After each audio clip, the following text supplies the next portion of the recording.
Welcome to Dementia Matters, a podcast presented by the Wisconsin Alzheimer's Disease Research Center. Our podcast is here to educate you on the latest research, caregiver strategies, and available resources for fighting back against Alzheimer's disease. I'm your host, Nathaniel Chin. Thanks for joining us. On this episode of Dementia Matters, we will be discussing the value and importance of community resources for people with dementia, their families, and their caregivers. Our guest is Bonnie Nuttkinson, Programs and Advocacy Manager for the Alzheimer's Association South Central Wisconsin chapter. Bonnie, welcome to Dementia Matters. Thank you for having me here today. So to begin, can you tell us about your job with the Alzheimer's Association?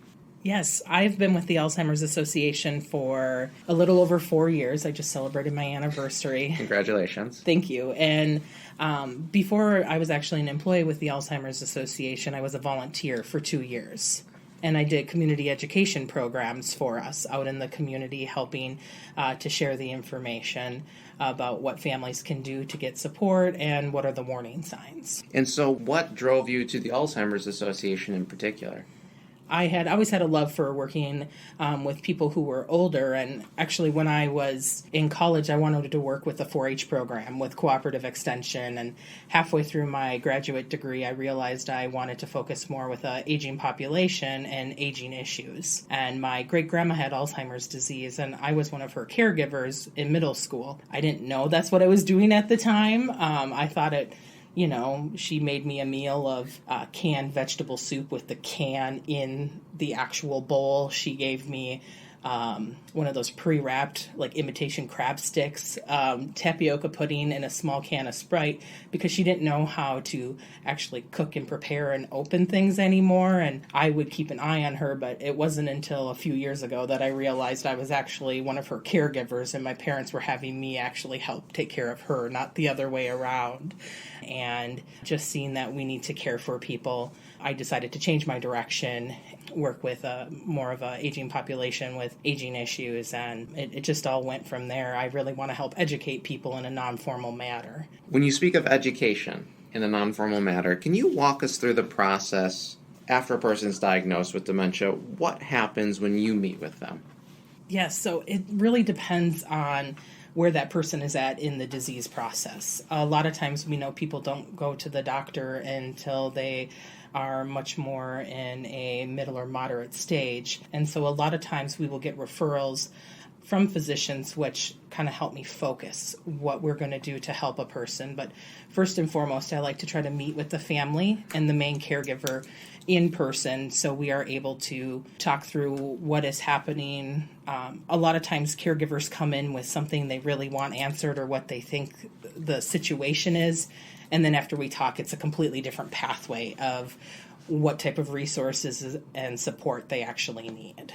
And I make a lot of referrals from my clinic to community agencies, but what you're describing is something called personalized community care, the way I have personalized medical care. And so it sounds like while we may have expectations going into the visit with you, in the end it really is dependent on what is needed. Yes, exactly. It's really interesting because I have a folder that I leave out on my desk that it's a purple folder, it says Alzheimer's Association, and I just have some very basic information in there because when you meet with a family, you never know what's going to come out. And so instead of standing there and going through my resource cabinet and pulling out all these different programs, I meet with you, I then figure out what's going to be the most beneficial because it's so easy to overwhelm people with information that might not be relevant to their current situation. So do you see any common issues or pitfalls that patients and their families experience after a diagnosis and needing help? Yeah, one of the biggest things I see is people will receive a diagnosis and then from there they might not reach out right away. Or maybe we get an initial phone call, I send them a general follow-up email, here's some great resources, I don't hear anything. And then on average about 18 months to 2 years later, we get a call where the caregiver is in crisis, or the crisis is maybe the caregiver's stress level, and they need help immediately. And then after we provide resources and get them connected to other services in the community, they always say, I wish I would have called you sooner. I wish I would have stayed in touch. So then what would you recommend to people either before their memory clinic visit or afterwards to help them get through this process?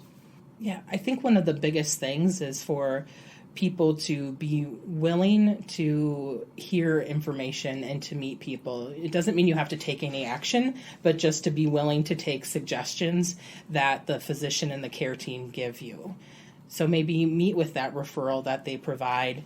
It doesn't mean you have to do anything, but just be open to hear that information and at least get some basic education about what the disease is. And then it's good for them to know of your existence, because then when that time comes that they're ready, then they can reach out to you. Yes, exactly. And we try to move at the speed that the family is ready. I will always encourage continuing to meet with us, continuing to attend programs, or continuing to explore support groups. A lot of people think, support group, oh, I don't know if I want to do that. And, well, what if I don't relate, or I don't need that type of support? And that's one of the best ways a family member can get ongoing support from other people who are experiencing that exact same situation. There's so much power in having a shared experience to be able to feel true support. Well, and you actually lead into my next question, because the South Central Wisconsin chapter of the Alzheimer's Association, they offer several caregiver support groups. So can you explain the support group and then some of the benefits that caregivers might get out of belonging to one? Yeah, definitely.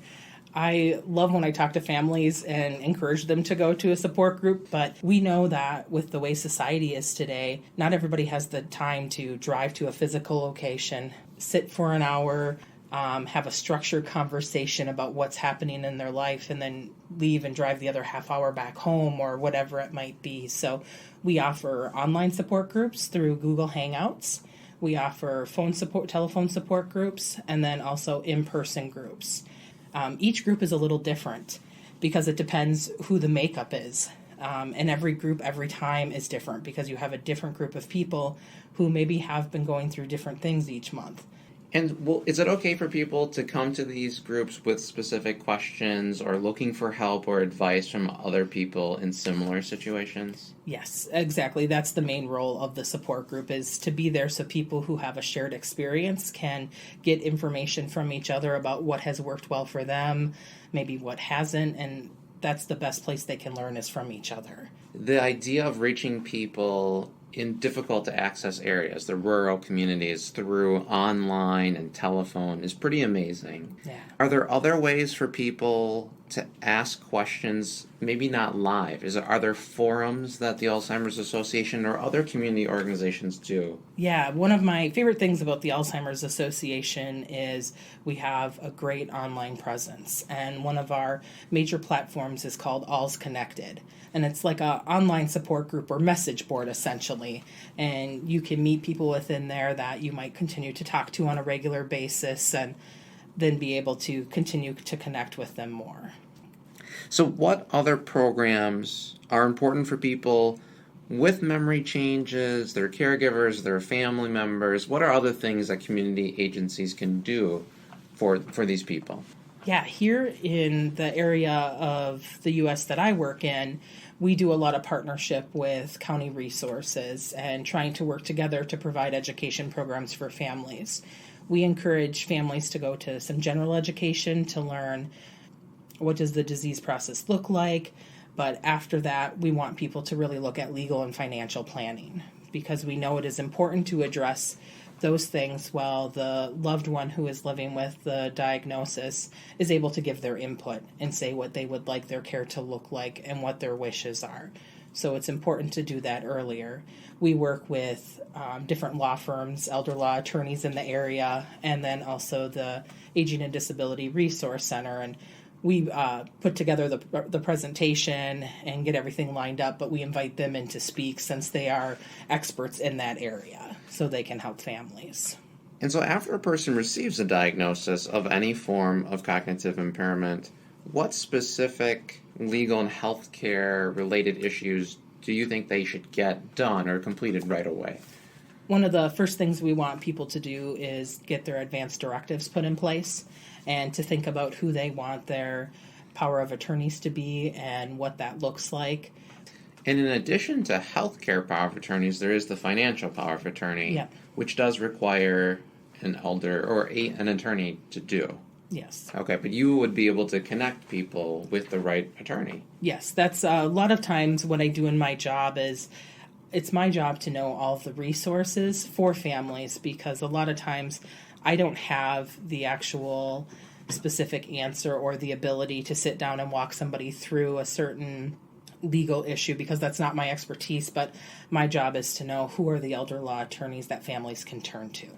And for those that don't have an Aging and Disability Resource Center, you're referring to a county or state level support system. So usually like an area agency on aging is what most counties tend to have throughout the U.S. Now, with the Alzheimer's Association, are you providing some of this evaluation in the person's own home?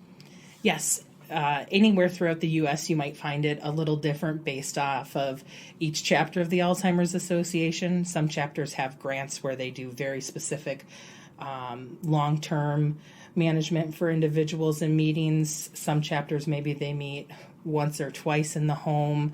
A lot of times for me, I have some families that are in more rural areas, so it would be great if we could meet in the home, but it just doesn't always work. So we've used Google Hangout and Skype to be able to make sure that we can meet and get together. But we're able to go to people where they live and help provide the resources they need. And these are all free services. Yes, all the services from the Alzheimer's Association are free.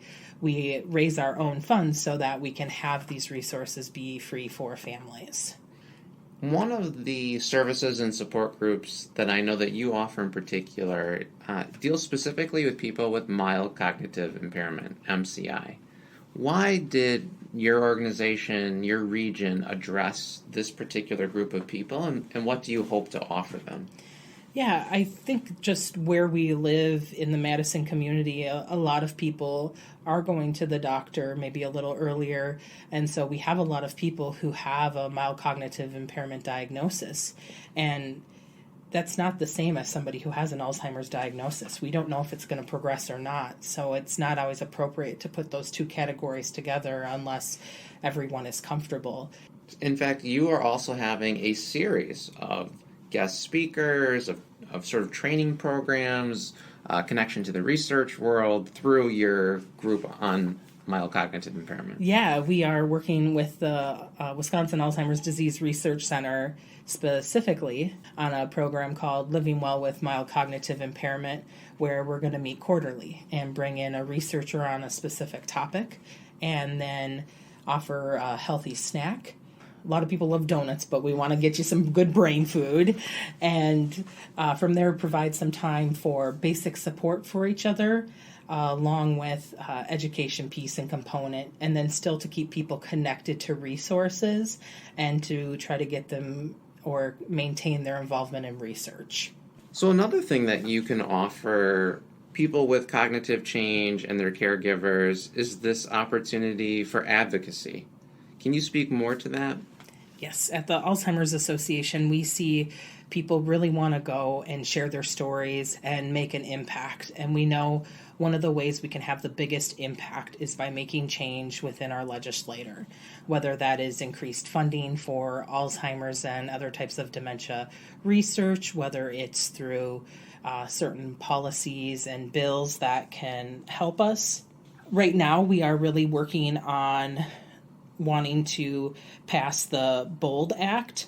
It is Building Our Largest Dementia Infrastructure for Alzheimer's Act. And this would help us better combat the crisis and create Alzheimer's public health infrastructure to address Alzheimer's disease.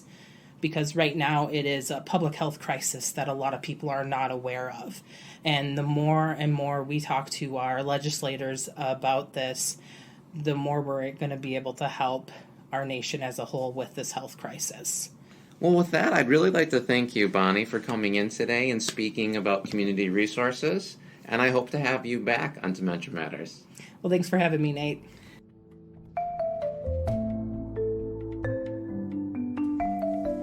Dementia Matters is brought to you by the Wisconsin Alzheimer's Disease Research Center. The Wisconsin Alzheimer's Disease Research Center combines academic, clinical, and research expertise from the University of Wisconsin School of Medicine and Public Health and the Geriatric Research Education and Clinical Center of the William S. Middleton Memorial Veterans Hospital in Madison, Wisconsin. It receives funding from private, university, state, and national sources, including a grant from the National Institutes of Health for Alzheimer's Disease Centers. This episode was produced by Rebecca Wazaleski and edited by Bashir Adin. Our musical jingle is Cases to Rest by Blue Dot Sessions. Check out our website at adrc.wisc.edu. You can also follow us on Twitter and Facebook. If you have any questions or comments, email us at dementiamatters@medicine.wisc.edu. Thanks for listening.